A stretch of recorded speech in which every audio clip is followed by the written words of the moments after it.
भारत ने अफगानिस्तान में तालिबान नियंत्रित सरकार से सीधे संपर्क कर एक महत्वपूर्ण कूटनीतिक कदम उठाया है, खासकर पहलगाम आतंकी हमले के बाद। यह कदम उस समय उठाया गया है जब पाकिस्तान, जो लंबे समय से भारत के खिलाफ रणनीतिक गहराई के लिए तालिबान का संरक्षक माना जाता था, अब कूटनीतिक अलगाव और खैबर पख्तूनख्वा क्षेत्र में तालिबान से जुड़ी आतंकवादी गतिविधियों से जूझ रहा है। यह एक ऐसा मोड़ है जो भारतीय कूटनीति को पूरी तरह से नए दृष्टिकोण से देखने को मजबूर करता है। पहलगाम हमले के बाद, जिसे काबुल में तालिबान सरकार ने सार्वजनिक रूप से निंदा की थी, भारत ने तालिबान के शीर्ष नेतृत्व से मुलाकात के लिए एक उच्च स्तरीय प्रतिनिधिमंडल काबुल भेजा। इस भारतीय टीम का नेतृत्व संयुक्त सचिव आनंद प्रकाश ने किया और इसमें हालिया क्षेत्रीय घटनाओं, द्विपक्षीय संबंधों, व्यापार और पारगमन पर चर्चा की गई। तालिबान के विदेश मंत्री अमीर खान मुत्ताकी से हुई यह बातचीत भारत और अफगानिस्तान के बीच एक नई कूटनीतिक दिशा की ओर इशारा करती है। तालिबान द्वारा पहलगाम हमले की निंदा और यह आश्वासन देना कि अफगान भूमि का इस्तेमाल किसी अन्य देश को धमकाने के लिए नहीं किया जाएगा, यह संकेत देता है कि तालिबान अब भारत से अपने संबंधों को फिर से समायोजित करने के लिए तैयार है।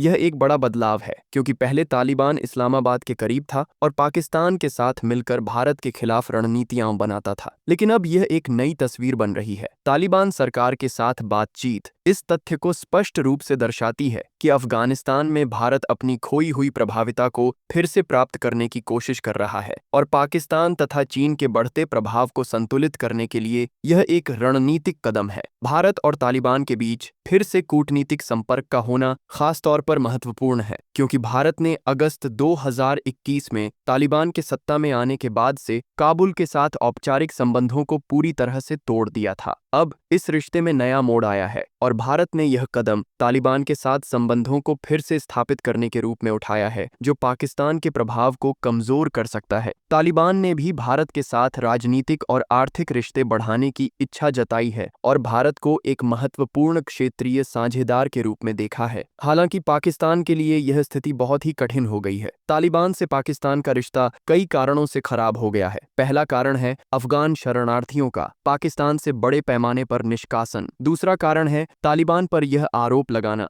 कि वे पाकिस्तान के आंतरिक आतंकवादी संगठन तहरीक-ए-तालिबान पाकिस्तान को पनाह दे रहे हैं, जिससे पाकिस्तान में लगातार आतंकवादी हमले हो रहे हैं। इसके अलावा पाकिस्तान और अफगानिस्तान के बीच सीमा विवाद और कूटनीतिक तनाव भी बढ़ गया है। पाकिस्तान ने हाल ही में अंतर्राष्ट्रीय समर्थन जुटाने के लिए कई कोशिशें की हैं और अफगान सीमा पर अपनी सैन्य तैनाती को बढ़ाया है। भारत की काबुल कूटनीति ने पाकिस्तान को और भी अलग-थलग कर दिया है। पाकिस्तान अब तालिबान पर अपना प्रभाव खोता जा रहा है और उसे आंतरिक आतंकवादी हमलों का भी सामना करना पड़ रहा है। भारत ने इस मुद्दे पर 25 देशों के राजनयिकों को, जिनमें G20 और खाड़ी देशों के प्रतिनिधि शामिल थे, पहलगाम हमले और आतंकवाद के खिलाफ अपनी शून्य सहिष्णुता नीति पर जानकारी दी है। इसने भारत की कूटनीतिक स्थिति को और मजबूत किया है और अंतर्राष्ट्रीय समुदाय में भारत के दृष्टिकोण को साझा किया है। भारत की तालिबान से जुड़ी यह कूटनीतिक पहल एक गणनात्मक कूटनीतिक सफलता मानी जा सकती है। यह न केवल पाकिस्तान की लंबे समय से चली आ रही रणनीति को कमजोर करता है, जिसमें अफगान भूमि और उसके अभिनेताओं को भारत के खिलाफ लेवरेज के रूप में उपयोग किया जाता था, बल्कि यह भारत को अफगानिस्तान के भविष्य में एक व्यावहारिक और प्रभावशाली खिलाड़ी के रूप में स्थापित भी करता है। तालिबान द्वारा भारत को दी गई स्वीकारोक्ति और कश्मीर में आतंकवाद की निंदा इस्लामाबाद की क्षेत्रीय रणनीति को और अधिक जटिल बनाती है। पाकिस्तान अब एक कूटनीतिक और सामरिक कोने में फंस चुका है, जहां से बाहर निकलने के विकल्प सीमित होते जा रहे हैं। इस पूरी कूटनीतिक प्रक्रिया में भारत ने न केवल अपनी स्थिति को मजबूत किया है, बल्कि यह संदेश भी दिया है कि वह किसी भी स्थिति में आतंकवाद के खिलाफ अपनी शून्य सहिष्णुता नीति पर कायम रहेगा। यह स्थिति भविष्य में पाकिस्तान के लिए और भी मुश्किलें पैदा कर सकती है, क्योंकि अब पाकिस्तान को न केवल तालिबान से अपना प्रभाव खोने का खतरा है, बल्कि अपने घरेलू आतंकवादी संगठन से जूझते हुए उसे अंतर्राष्ट्रीय स्तर पर समर्थन प्राप्त करने में भी कठिनाई हो सकती है। अब सवाल यह है कि तालिबान के साथ